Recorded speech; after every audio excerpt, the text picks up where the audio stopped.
Hello everyone, today I'm going to show you how to remove champions tokens in League of Legends.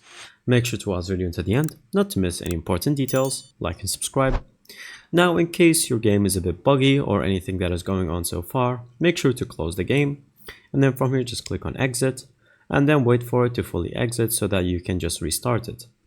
This will allow it to go for factory settings, and so it will clear the cache so that you can launch it again peacefully. Then from here just click on play again, and let it load real quick.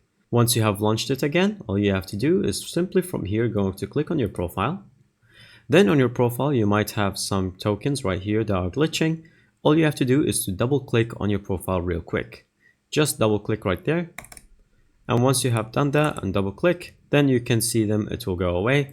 And of course if you go to your token section, then they will have gone. So if you have tokens right here and it's glitching, and then you just double click it, if it's glitching right there, then it's going to just go to the tokens, and then from here once you remove it, then it should be gone. And that is it. Thank you guys for watching. See you next time. Bye bye.